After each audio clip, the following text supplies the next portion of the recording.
fresh one. From trout to tuna, surf perch to sailfish, this is the Fish Life Podcast. Get hooked.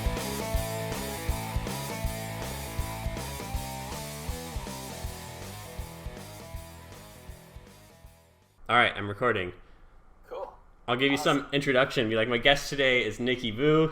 He's a deckhand extraordinaire. I met him on the Aztec on my trip this summer, and an aspiring college bass fisherman trying to fish the circuit this year. For sure. Good to meet you again, Ernie. Yeah, you too, dude. So you just went on a trip on the Pacific Voyager. What were the dates of it? Yep. It was from the Friday night, left the 11th, and then came back Monday morning, the 14th, so 2.5 days. Nice.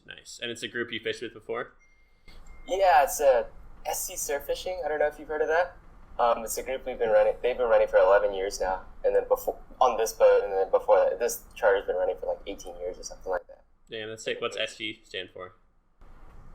SC Surfishing is Southern California Surfishing. All right. Well, dude, how was the trip? You guys fish yellowfin? Yeah, fish yellowfin day one, 425 around that area. It's kind of this yellowfin, the whole, and when I was deckhanding on the Aztec, it was literally, it started at the 302, a couple miles northwest of it, and then it's just been doing circles around 302 up to the corner, 371, 425 lower hidden, and it'll just move around. Yeah. So yeah, we started out fishing yellowfin. We had, 100 something, almost close to limits of that 20, 25 pound grade fish. Yeah, good stuff. Yeah, so we fished yellowfin the first day, and then we were going to fish bluefin, but Marco suggested, the bluefin was a little finicky. It was just started to show up in the west in the San Clemente Canyon. So we went to one of his rockfish spots and loaded up on big reds, 8 to 10 pound reds. Dude, I've never seen as good at rock fishing except for on my 2 trips with Marco. Like, he's insane. Yeah, he fished commercial cod for years, and dude, we were on the backside of San Clemente, like areas that get hit hard, and he just like pulled up on spots, and he's like, dude, I can tell it's really good on the meter, like it's a small drift, guys, and yeah, it just loaded up on big reds. It was awesome. He's insane. Yeah. He's one of the first guys to take, I think he was the first guy to take sonar, side scan sonar on short range, put it on a short range vessel and fish with it. That's why he's so good with it. He's had more time to figure out, using his side scan and his meter than anyone else short range. Interesting. Well, dude, he's obviously a legend, and there's a reason that trip is never open for open parties. Like, he's fully chartered. You can barely get on it. So, yeah, it was a couple years ago. There was a 3.5 day in late November that was on bloody decks. Like, people, they needed to fill it. And so I just wanted to fish the boat, so I hopped on it. And they normally go down the coast to fish Mexico because it's like late November. But that was the year the bluefin were still around. That was 2017. So we ended up going on the 60-mile bank, and we put on like 55 150 pounders the first 2 days. And Giants, huh? Yeah, it was sick. I mean, I didn't know what I was doing. I didn't have the right gear.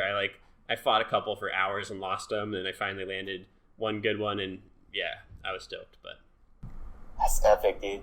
Yeah. When that big bluefin gets up in November, it's insane. I know. I have the similar trip booked this year. It's with a different group, but it's late November, 3.5 day. So I'm really hopeful. But even if we do Mexican coast, it would still be sick. I've never been down there to fish, so it'd be cool. Oh, okay, yeah, you'll definitely have fun. He's real good with his sonar fishing yellowtail, and then if not, he's got a lot of insane bass and rockfish spots that you really won't get with any other captain. Yeah. And he runs these trips. It's like he calls them 3.5 day, but you leave Thursday at like 10 a.m. and you go down. They're designed to like run all day and all night, and so when you wake up the next day, you're like super far down the coast, farther you can get on 1.5 day for trips. So exactly. They're deeper spots. But sure, that's sick, man. Did you guys go to San Clemente or Cortez? Yes, we did go to Cortez. It was, of course, the day before. I think it was who was out there? Pacific Dawn.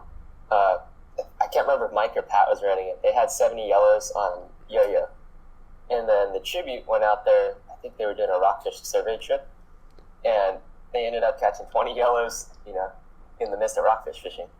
So we kind of slid out that way. It didn't bite. There's a ton of scad up on the bank, mackerel scad, so it's big bait. And, it's anywhere from like 6 to 10 inches. Damn. I think we landed 8 yellows, and for a group that, that's very good at fly lining yellows, only 1 yellow was hooked on bait. The majority of them were hooked on jig. I got 3 of the 8 yellows. Damn, nice. A lot of surface iron fish for me because it was fishing that that scat around, fishing like a yellow jig. So it's imitating that green and yellow kind of shooting through. So that and yo-yo jig, that's what the bulk of the fish came on. Damn. No, when I think it was the Freedom went out there first, because those LA County boats make that run. Exactly. Yep. They don't want to go as far south. And dude, there was a few trips, dude, they put on like 80, 180. Thunderbird put on like 140 yellowtails. It was biting insane, and it just goes to show, dude, there's probably so many fish out there when the boats are distracted fishing other stuff, and they're just not getting any pressure. But it seems like, I'm sure the fish are still there, but it's calmed down a little bit. The numbers aren't as insane as they were. Mm-hmm. Yeah, so the way it goes is Cortez generally doesn't have pelagics year round. It's actually a late fall thing for us because they're kind of making their way up the coastline, and then they'll shoot up, kind of everyone gets in that Clemente and stuff, and then you'll have a little bit diverge out. El Nino years has been an exception. You'll see fish there August, September. Generally, it's like an October, November, even sometimes December sort of thing. So a lot of times it's yellowtail. Regular years, you get bluefin up there, that colder water, but generally it's yellowtail. And then up there, I think it started, most of that fishing is yo-yo fishing, actually. And then if you have, if you go out on a boat out there that throws a lot of bait, you can get them up on surface iron and fly line and that sort of thing. But a lot of it's yo-yo fishing. It's all condition based. You need current. Any bank fishing with yellowtail, you need current. Yeah, dude, Clemente too. There's a ton of times when the fish are there, but they just won't bite just because there's not current running to turn them on. So. Yeah, it's crazy how that works, huh? Just a little bit of current gets everything aggressive and moving through. Dude, I saw it once too, and I did one trip to like south of Bay of LA to go to spearfish, and you would see the Cabrilla just sit facing into the current on top of these rocks, and then the tide would switch, and on the slack tide you just wouldn't see the fish. They were just whirring around, and then it would switch on the other tide, and you'd see them sitting on the complete other side of the rocks, like directly looking up into the current in their feeding mode, and you could see it. That's trippy, man. Yeah, it was sweet. It was sweet. It was like New Year's a number of years ago, and the first dive in 10 minutes, my buddy shot a 42-pound yellowtail, and that was the only yellow of the trip. But it was like 10 minutes in, we all had such high hopes after that. We're like, dude, slugs are here, and we didn't see any, but it was great. Right? That's insane. Yeah. And what about the first day yellowfin? Was it wide open? Was it mainly bait? You get any popper fish? It was pretty darn good. That bigger fish doesn't eat the popper that well. On a certain stop when it goes insane, it does. But it was kind of like, remember that trip when you were on? Yeah. It was like that. It was 20 pounds, started out 20-pound fly line. And then once it got hot and heavy, they'd eat 25, 30, 40. Shut off around 40. They wouldn't eat anything heavier, but my buddy and I were on the bow. We were the only guys throwing cold sniper and then just kind of yo-yoing through it. And you can put them on a lot faster. You get bit every drop, but you're putting them on 40-pound rather than sitting on a fish with 20-pound. Yeah. You can definitely catch a lot more. It was so it was pretty cool for a little bit, half an hour or so. They're eating the cold sniper, and it kind of dragged out to finesse fly line. Yeah, back down to 20-pound. That sort of thing. Mm-hmm. Yeah, same thing happened on our trip. It was 20-pound to start, and then eventually when they went stupid, it was like I got 3 and 50-pound in a row, and then they backed off it, and I got one on a cold sniper after that, and then like the next fish, I fished like 15 baits on 20-pound without getting bit. Like they got kind of finicky again, and then they finally. It's insane how that goes. Yeah. Cool animals for sure. Then every time you donk off a bait, a butt hook bait, you watch one boil up on it. Yeah. You're winding up to see one boil on it. Are you serious? Dude, so last year, our Pacific Voyager trip, we did the same 3.5 day, and it was out at south of Cortez when it was the really good mixed, like 50-pound yellowfin and bluefin. Yep. And it was, I have photos, dude, like the water's completely glass. There's almost no wind. So the boat's drifting super slow, and it's hard to get a bait out away from the boat. So you had, like I started off nose hooking, and they just wouldn't swim away from the boat. So I switched to butt hooking and advice of this one guy, and it's like you'd sit there and fish a bait for 30 minutes if you wanted to, and it wouldn't get bit. And then the second you popped it off, you'd see them boil on it. Like, it was instant. Yeah, and we would start to predict it. It's like, oh, I'm going to change my bait, watch this. And you just like rip it in, and then immediately you'd see it boil out in the bait. And it was pretty fun to watch, though. For sure, yeah. That was a fun time last year when it got on Cortez. Yeah. I was on the Aztec in Fish Cortez. That's when I got that. It was just insane bluefin fishing. We had like 72 from 50 to almost 300 pounds. Damn. Fly line, thinker rig, flat fall. Kind of that general bluefin thing at a certain time of day. Yeah. Oh, dude, I'm hopeful it gets good again this fall because I got that trip booked. And yeah. Not that I really need that much more tuna. Like, I know, right? After that Aztec trip, I had the 4 bluefin that were 50 pounds and then a lemon, a yellowfin that were all those 20 pounders, whatever. And I always take some home to eat fresh and give away, but I still had like 300 pounds processed, and it's like my parents' freezer is full, my freezer is full, so I got to keep giving it away. But it's a good problem to have. Definitely, yeah. Share the love. I'm trying to be less wasteful though, because I've definitely given away or had fish go bad before, or like the seal breaks and you end up losing fish, and it's like, I don't know, that feels shitty. So I'm trying to limit myself. It's like last year on that trip, I had 8 or 9 of this tuna that were 50 pounds or something, and it's like I ended up having to give multiple away whole, and I still had too much to deal with. Like, I'm scrambling to give it away. So I'm starting to like, dude, you can pinch a barb down at the end of the trip, and if you have 5 good ones in the bag, just like shake them off at the boat, or go down in line class just for fun. And right.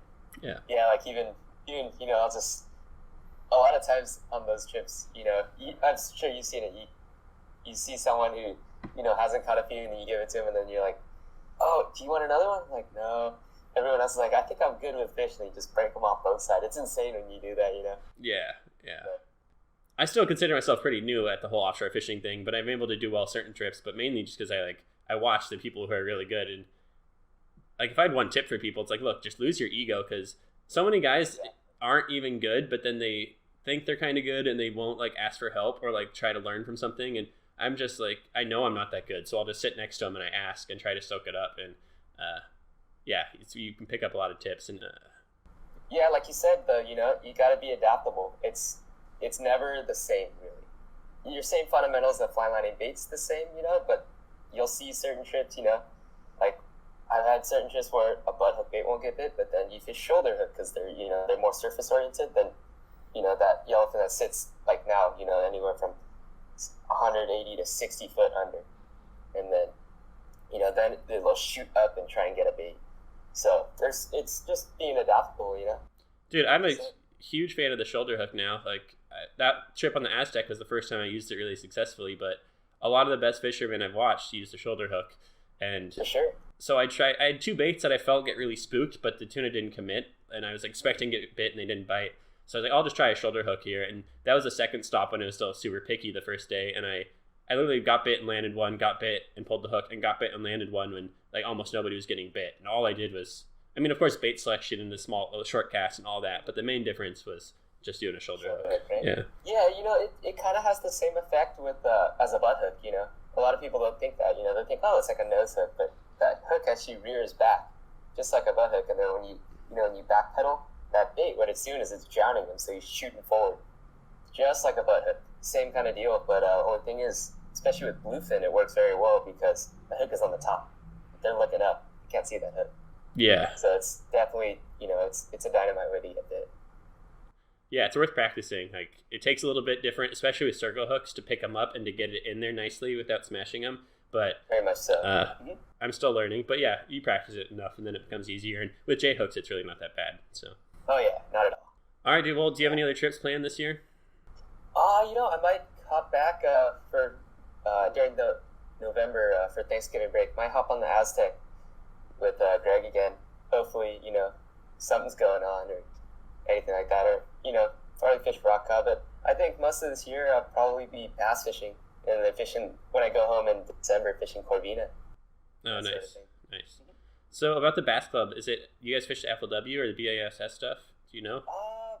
I think it's a lot of opens. I forget what it is. I don't have a boat, so I haven't really gotten into the tournament circuit yet. I think, what are they fishing? I think my buddy Sam West is fishing FLW right now. Just ended the season, so yeah, it's kind of like local tournaments and then FLW. Do you have a boater or someone else have you found anyone at Slow yet with a boat you can fish for them?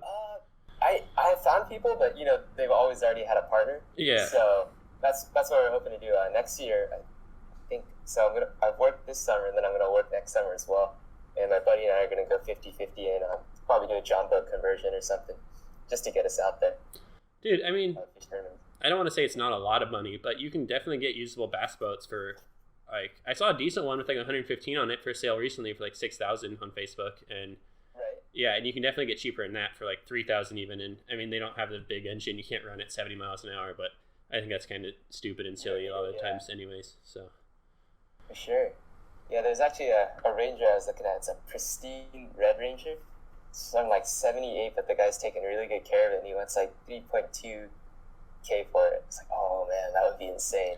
yeah, dude, if you split it with someone, $1,600, like that's not. I mean, yeah, Right? if you save up, you can definitely make that happen. So For sure. I've got a little. It's like 11-foot.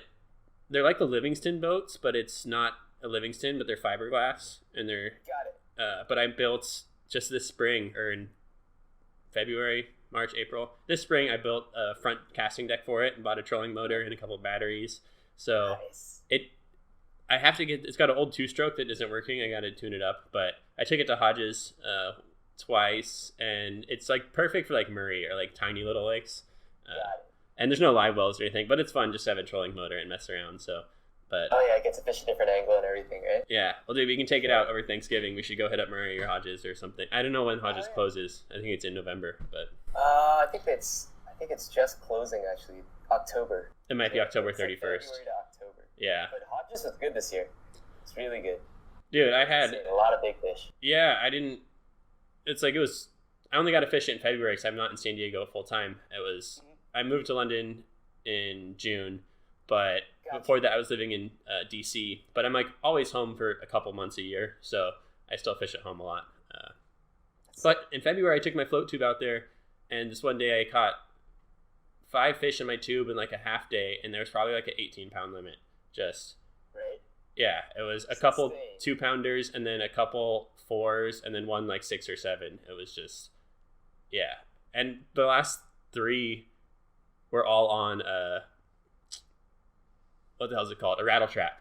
But it was Rattle trap, really? yeah, lipless. It was. I mean, I always fish drop shot because like in the sticks, that's what I know. I can always get bites. Like I trust it fishing. Right? Robo worms. But I met these kids, and I had a rattle trap tied on anyways, and they were high schoolers, and they just caught like an 8 or 9 on a lipless, and yeah. So I talked to them, and then they were leaving. They had to go, and I just like went back through the area. There's that corner, and it was like 2 casts in a row, just these 4-pounders. It was super fun. Jeez. Yeah. I actually got I think I was flipping. I got a 6'4", and then I got a 5-pounder on the swim bait. And then I had an 8-pounder nose the swim bait. That was like one day in March. That was probably the most insane day I've ever seen for big fish, you know? Damn, what swim bait were you throwing? The Mega Bass Mag Draft. I modded it to the B-set mod. All right. It's a weedless. They were just eating it, you know, you would fish a bait. It had to have a real tight wobble. But you kind of just burn it around the bank, and the fish were still stocking up just before the spawn. Yeah, Like yeah. the big females outside of the males. And then you would get, you know, that unleash reaction strike. It was pretty insane. That's sweet. I still have never caught a big largemouth on. Well, I've caught a bunch of decent ones on like 3-inch and 4-inch, 5-inch Kitex, but never on like a truly a big swim bait. I got some battle shads, or no, I got the flat one, the Citizen. Oh, so it's nice. Yeah, and dude, I took it. Have you ever been to Thailand? I haven't. No, oh my gosh. Dude. They have all those fishing ponds there that are like they're stocked with barramundi and snakeheads and all that. And I took it, and dude, the barramundi were just destroying it. And it's, I mean, I probably shouldn't fish a $20 bait for them because they just wreck it. But I was like, I have 3 of them. I never catch largemouth on them, so I'm just gonna throw them there. And it was sick. Yeah. It's so fun. Those things hit hard, huh? Oh yeah, dude. And they slam the bait with their gill plate, and it's like they don't have teeth. You can lip them, but they still cut your line. You need like 40-pound leader or like wire. So I was dumb, and I got slammed by one. He popped off, and I didn't check my leader and retie, and then I cast it again, and he just destroys it on the surface, like 5 feet from my feet, and just my line goes limp, just completely cut it. Oh But my god. yeah, it was sick. It was a good time. Oh, one day. Yeah, it's a trip. I know you're in college though. You're you got 4 years It's of gonna be a while. you got 4 years of being kind of poor, so that's all right. It's part of life. Back to that rattle trap you were talking about, though. You know, one of my favorite ways to fish that rattle trap is burning it as fast as possible. I don't know, it's some sort of reaction strike. You know, it's just shooting by them, and it just turns the fish, and you get that reaction bite, and we've been doing at Santa Margarita is, we've been fishing that rattle trap and just go and you'd find the bait or kind of a shoreline that'd be conducive for a rattle trap. It's kind of deep. It's steep. It's got a bait around the outside. Then the bass are going to come around the corner when the wind hits it. And we've been burning rattle traps as fast as possible. And our biggest fish at that lake have come on that. Solid 4-pounders. And we know there's bigger fish under them. We just got to get through the school. But we've been catching a lot that way. Kind of a Barrett technique I picked up, many years ago. It was fish pushing. It was back when the lake was super low. There wasn't even a hawser arm, basically. It was a cove. There was a giant mud flat. And then all the fish had bait just pushed up in there. And then you would get that reaction strike with the rattle trap. That's sick. So, yeah, it definitely produces quality fish. Like, for whatever reason. I've caught some dinks on it, too, but it produces good fish. And dude, so when I fished FLW in college, I only got to do one season. I discovered it, late. And this was back when FLW used to provide boats for college kids. So you didn't even need to have a boat. It just... They would run their tournaments, and then people, it's like their tournaments, pro tournaments would be Thursday, Friday, Saturday, or Friday, Saturday, and then the college thing would be on Sunday. And so they would take people who didn't make the cut, and they'd give them a little stipend, $250 to take college kids fishing for the day.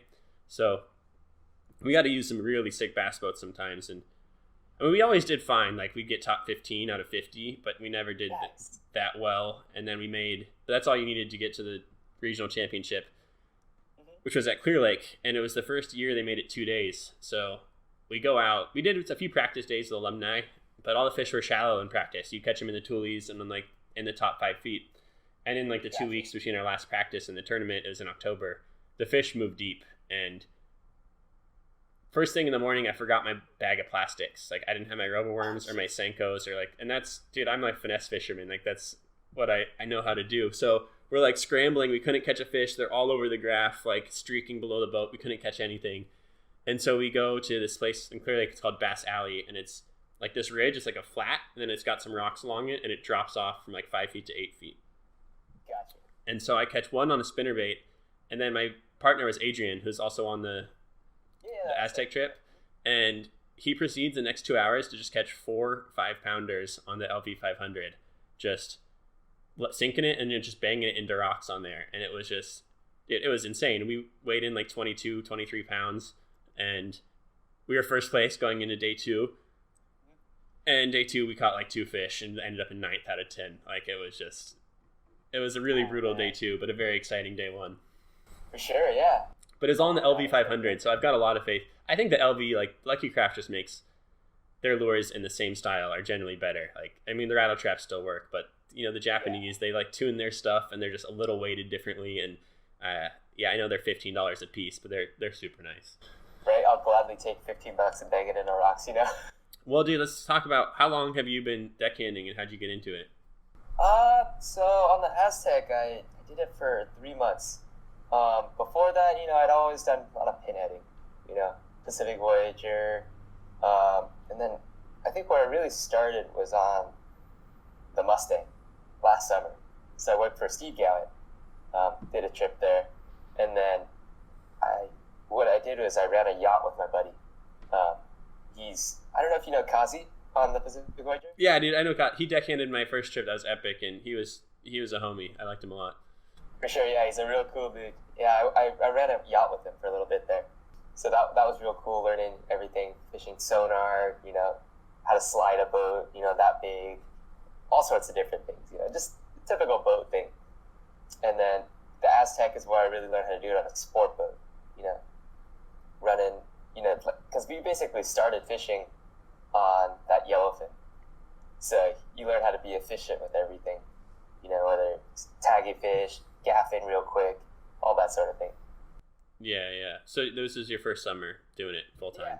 Yeah. This is my full-time summer, yeah. I'd always done, stuff on the side when, during high school, I'd work on the weekends, running the yacht or pinheading or something like that. Yeah. That's rad.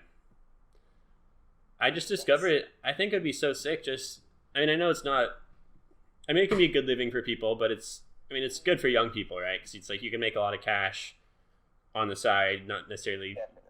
Report what you want to report, whatever. But it's tough when you get older and if you have, you're living with your girlfriend or your wife, or once you have kids, like it gets tough because you're just away so long. But I kind of wish I discovered it younger, because I think it'd be so fun to do a season just to like, dude, I love it out there, and just to see it. I know you're not fishing much, but just to witness it all, it would be rad.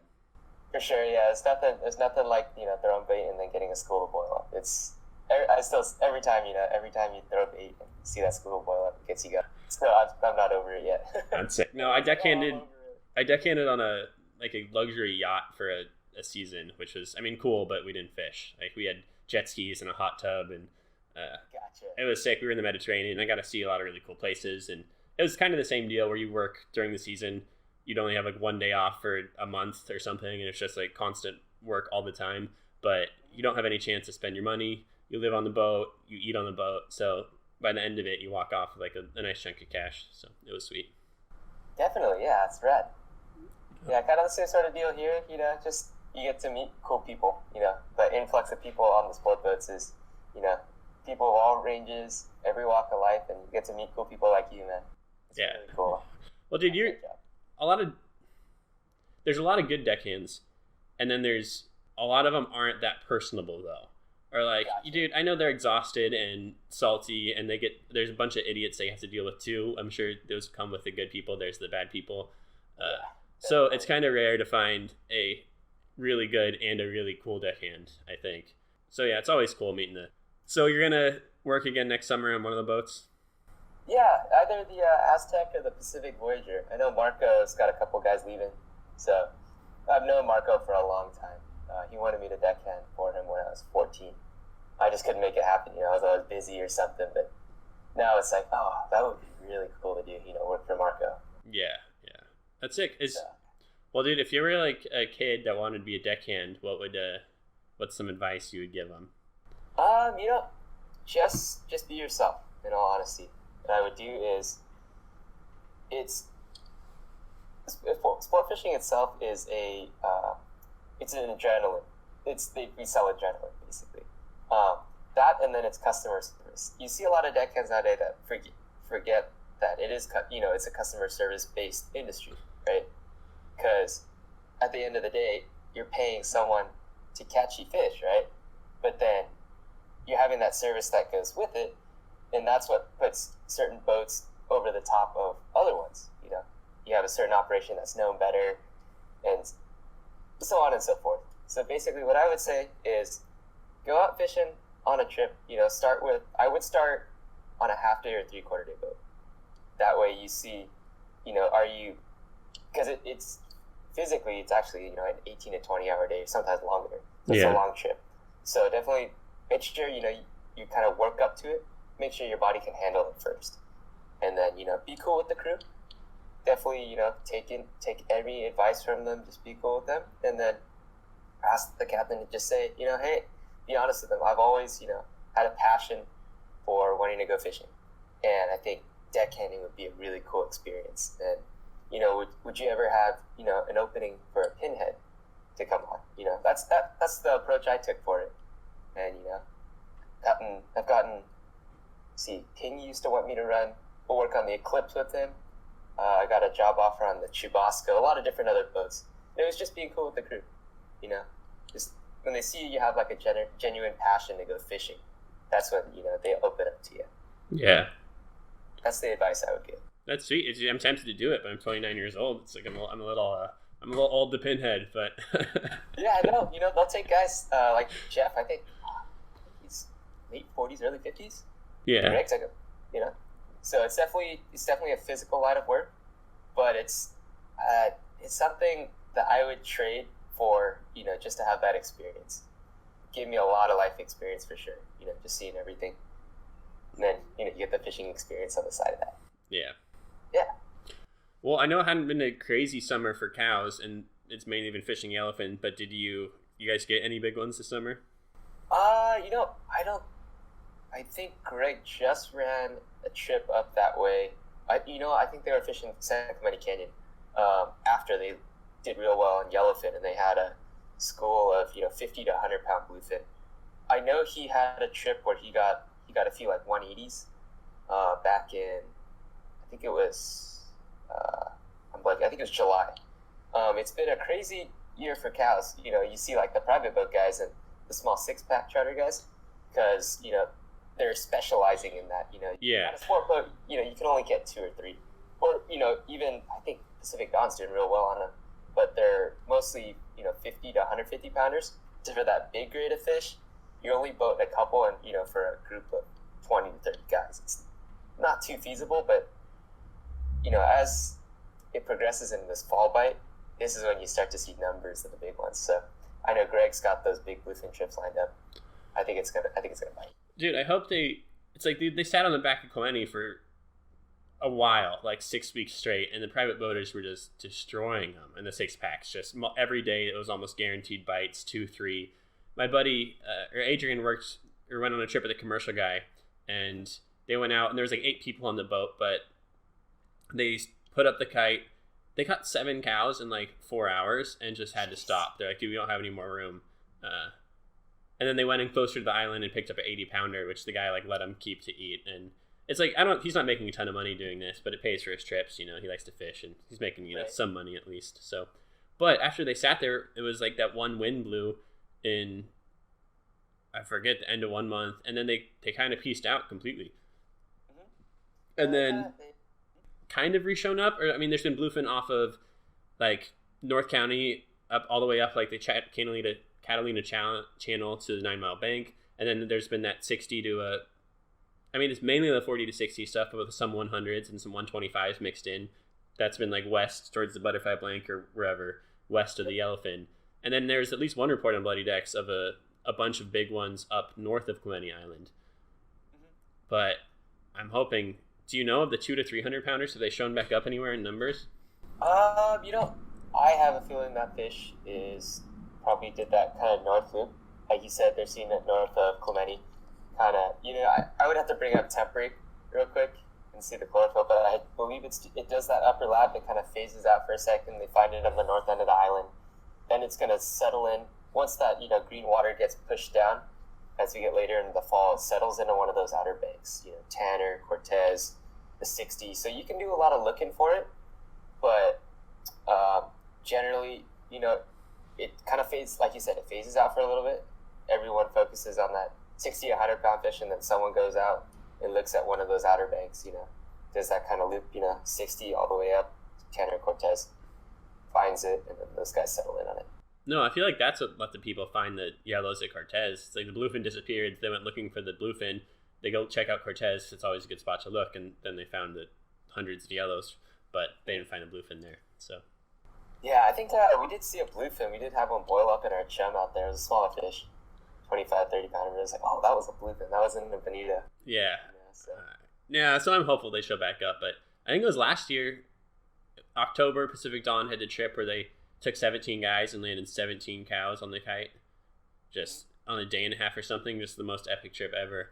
And then after that, the big ones kind of disappeared. And November was about the 50 to 60. I mean, it was cool because it was like 55-pound yellowfin and a bluefin, but the big ones kind of disappeared last November. They weren't around like they were the year before. So I'm hopeful they show back up. They probably will, but we'll see. Yeah, I think, they're just kind of, a lot of times they're chasing bait. They'll settle in. That's why they settle in a desperation reef and everything, It changes every year, but, generally it's on squid. Settles in there for a little bit, and then, it depletes its storage, and then, it goes to look for other bait. And that's when it kind of showed up at Cortez last year. Those guys found it. It was eating squid out there on the bank, and then all sorts of other bank food. And then, kind of just settled in right there. So, I think most of that, I think that bluefin's still there, in all honesty. It's just not as, as insane of a biomass there. Some of it's split off, some of it's still there. But a lot of the 6-pack guys are actually shutting down for the year right now. Yeah. To do maintenance and whatnot. And then the sport boat guys, of course, they need to go for numbers. So no one's really actually fishing it super hard. But Yeah. I think it's still there. No one's looking.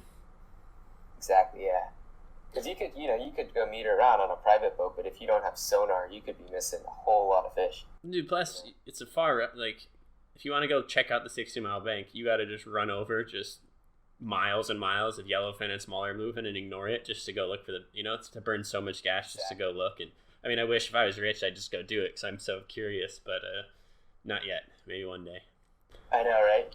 You just want to have like your own rig and just sweep it out with sonar. Dude, I look at all the Bloody Deck classifieds, and there's some sweet boats like for 60 grand and stuff. But I honestly think unless you have a ton of money, it makes the most sense. So you're talking about slip fees and the fuel costs and everything. It's like you can get a boat for 8 or 10 grand that's pretty reasonable and cheap to run and cheap to maintain, and you can still fish offshore with it as long as the weather's good. So I think that'll probably be next year the hope to maybe split one, or maybe just have Adrian buy it so I don't have to buy it and then I just ride his. That's the dream, but we'll see.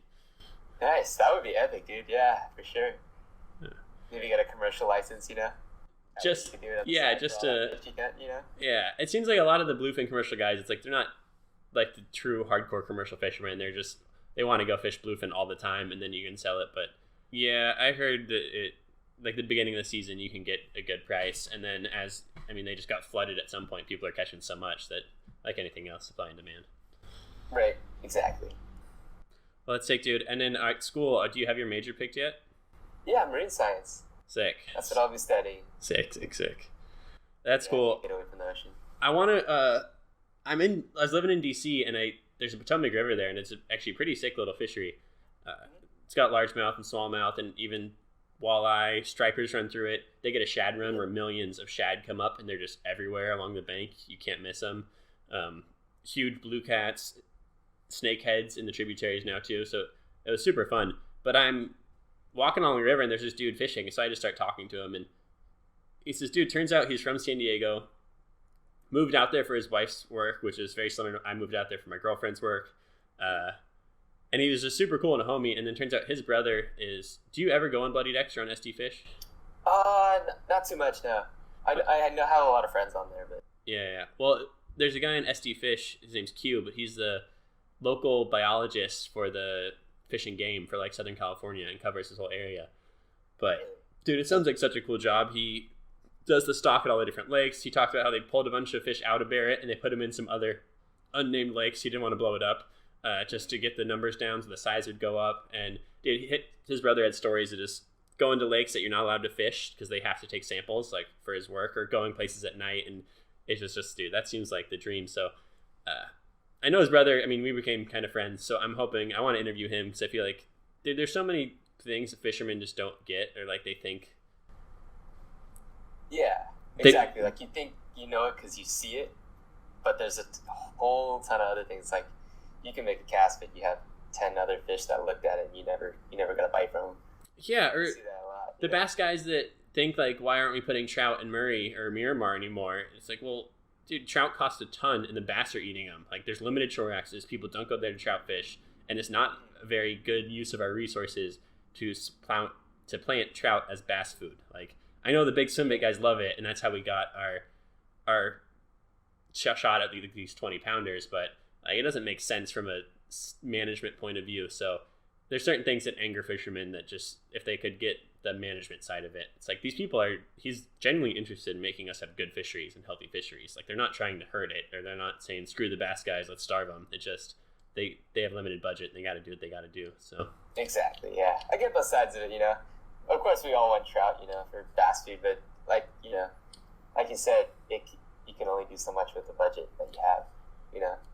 Dude, and the cormorants are the issue. If you fish Wolford ever? No, but I have seen them at Murray, and they eat everything. Dude, at Wolford, there's thousands of them. They sit on the buoy line, and it's just gnarly. Like, dude, there's more cormorants. It's like between the bass eating them and the trout and the cormorants eating them, I bet anglers are taking less than the other half. And it's just, that's why here in England, like there's two places now I've talked to, and they're like they both say we have to stock them at like 1 kilogram or more because the cormorants just eat them if we stock smaller. Oh, jeez. That's crazy. Yeah, so you get less fish, but it's sick. At this place we were just this weekend, it's called Draycott Water, and it's a nice sized little place. You rent these little boats with 4 horsepower motors, and a lot of stuff here for trout. It's fly fishing only. Like if you could bring a Castmaster to this lake, you would destroy them. But you have to fish the fly. Gotcha. But they're like these 3, 4, 5 pound rainbows and browns, and they're feeding on perch fry that are like 3 inches long, and you see them pushing bait up, and they're balling bait up and busting on it on the surface, And oh my gosh. so it's sick. Yeah, you're using like these 3-inch flies that are extremers and on sinking line, and you just like, yeah, you pull it in. So it's cool because the trout are, I feel like the stock trout we get, I mean, they'll hit a lure, but they're just kind of idiots sometimes, and they're just like eating pellets and power bait. And Power bait, yeah. yeah, these things, they live over the winter. They don't, or they live through the summer, so they don't like phase out. The population stands to get holdovers, and they kind of become more like wild fish. So it's sick to get proper predator trout that you see them in what they should be doing, kind of, even though they're not truly wild or natural. But it's sick seeing them eat big bait fish. And yeah, for sure. Yeah, I mean, I got that taste in, a taste of that in Sheffield. It's, browns are only from anywhere from 6 to 14 inches generally. I hooked one that was like 2.5 pounds that I lost. I tried to bounce it over a concrete wall. I mean, this stream's like 6 feet wide. It's insane. Like, but they're, you're fishing like, like a MEPS inline spinner. Yep. Like a number 1 or a number 2. Yeah, yeah. Big, gaudy chartreuse black blade, and a little 6-inch fish will just come out and just T-bone it. You're like, I've never seen a San Diego rainbow do that. No. It's crazy. You can catch them on, I mean, the mini jigs obviously work really well, and you can catch them on a Thomas Bryant or a Castmaster here or there, but yeah, dude, I mean, I don't mind bait dunking. I do it every year. Like, we'll go and throw some power bait and sit there, and it's still a lot of fun, but it's not like having these wild-ish trout, so it's pretty sweet. Definitely, yeah. I can only imagine. That sounds so fun, this big trout. Yeah, sick. I'll hit you up around Thanksgiving, and we can go bass fish one of the local spots or just kill some time. For sure, yeah. That'd be fun. Sick, dude. Well, thank you for doing this. It was rad. No worries. Anything else you want to say? The people out there? Just keep fishing. That's it, You only get good with time on the water. That's all it is. It's true. All right, thanks, dude.